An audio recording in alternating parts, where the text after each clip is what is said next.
Sama po natin ngayong umaga dahil nga po araw ng mga manggagawa. Ang presidente po ng Bukluran ng Manggagawang Pilipino, Sir Luke Espiritu. Magandang umaga po, Sir Luke.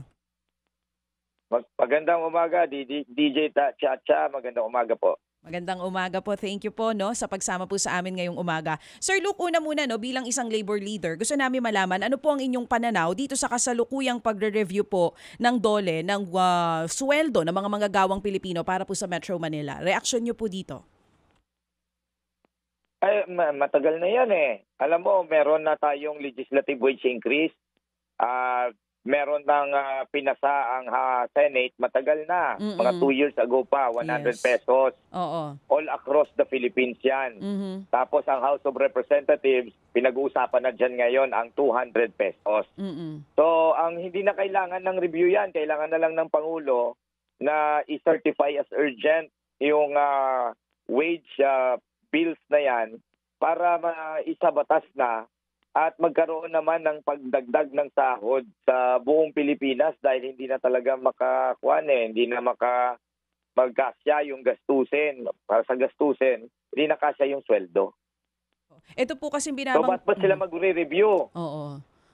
Kumbagay dapat i-certified as urgent na lamang po itong nakabinbin ngayon sa Senado. Pero ito nga po kahapon sa ugnayan po namin sa DOLE, isa din sa talagang pinipilit po na matugunan ng DOLE yung pong kapakanan din ng mga small and medium enterprises po natin.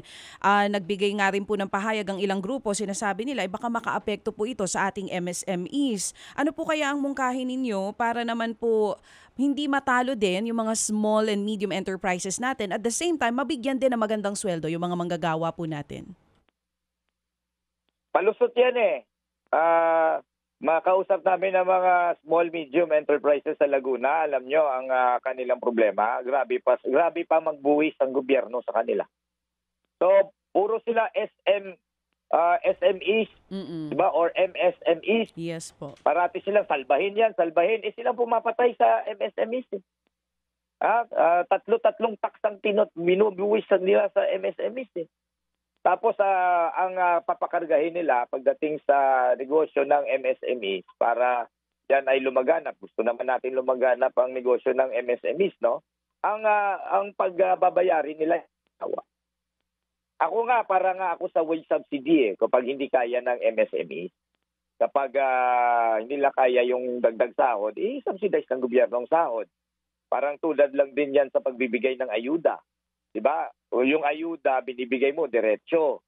Bakit hindi mo padaan sa mga MSMEs in terms of wage subsidy para kapalit nun ay trabaho. Tapos ang trabaho, makakapaglikha pa ng produkto. Makakapaglikha pa ng mga bagay-bagay. Diba? Pero sa totoo lang, yan ay simpleng palusot lang ng Department of Labor, ng ECOP, dahil sila ang pumapatay sa negosyo ng MSME.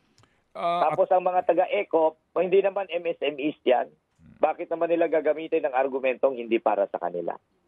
Attorney Luke, ang inyo pong grupo nangangahulugan na hindi na makikilahok dito sa gagawin pong pagdinig ng NCR Wage Board on the supposed to be wage increase after nitong July 17 effectivity po ng kasalukuyang naging increase.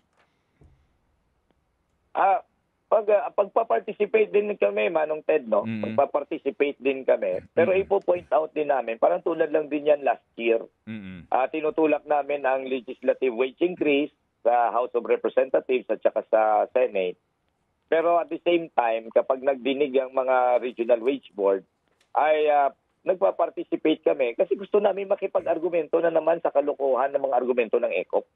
Okay. Sige po. Tapos, Siyempre, itinutulak din namin na ang legislative wage increase dapat yan ang pagtuloy-tuloy at certified urgent. Okay, sige po.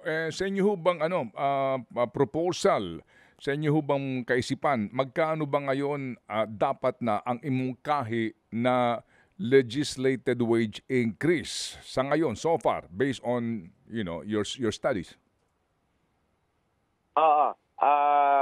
Kung sa amin lang talaga, Manong Ted, no, ang cost of living kasi 1,200 pesos per day. All across the Philippines yan, kahit anong region. Tapos, ang pinakamataas na wage level natin ay SCR, which is 645. So, may kulang pa. Tapos, yung kay Secretary Pernia nung panahon, sabi niya 42,000 pesos a month. So, kapag i-divide yan sa 26 days, 1,615 ang cost of living. So, may range ngayon, 1,200 to 1,615 ang cost of living. So, kung sa bukluran ng manggagawang Pilipino, ang aming binibitbit ay dagdag 750. Idagdag mo sa lahat ng mga minimum wage rate ng lahat ng region, you will fall into that range na 1,200 to 1,615.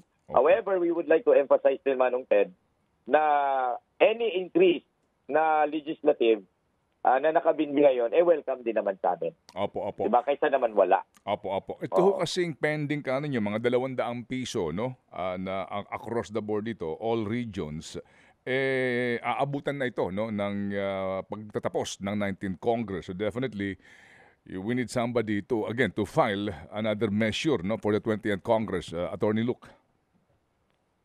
Unless, kaya ang panawagan namin, Manong Ted, ay i-certify as urgent. Kaya naman ng ating kongreso yan na nagme-midnight hearing, nag-marathon hearing, ginawa nga nila yan sa Maharlika Fund. Diba? Ginawa nga nila yan sa impeachment ni Sara Duterte.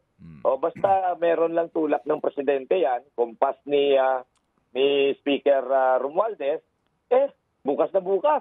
Maipapasa yan Yun na lang naman ang hinihintay yung House Pagka naipasa yung 200, dahil ang Senate nauna na sa 100. So after na napasa na ng House, magbabay-cam yan. Mabilis na lang ang proseso dapat yan.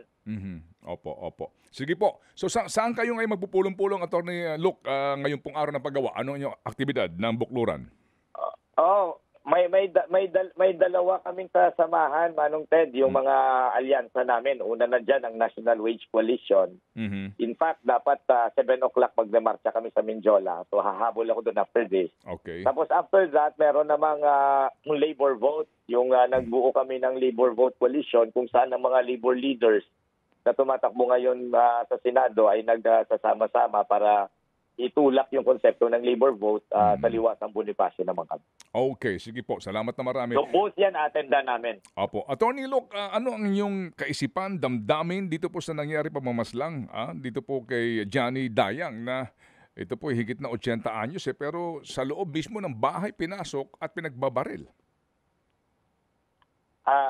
Yan talaga, kinukundina natin ng impunity na nangyayari. Nagiging normalized na yan. That's because of the phenomenon of our political dynasties. Deadly talaga mga political dynasties natin. So, isa nga yan sa ating gustong mangyari na part ng ating plataforma ay talagang i-end ang rule ng mga political dynasties para sa pamamagitan ng anti-dynasty legislation na nasa ngayon naman sa ating saligang batas. Because the dynasties can only perpetuate themselves in power if they exercise violence. And it results in impunity. Opo. Sige, so salamat na marami, Tony Luke, sa inyo pong panahon sa aming programa at mabuhay po ang inyong hanay, mabuhay ang uring manggagawa. Sige po, Manong Ted. Maraming salamat po. Attorney Luke Espiritu po ang presidente ng Bukluran ng Manggagawang Pilipino.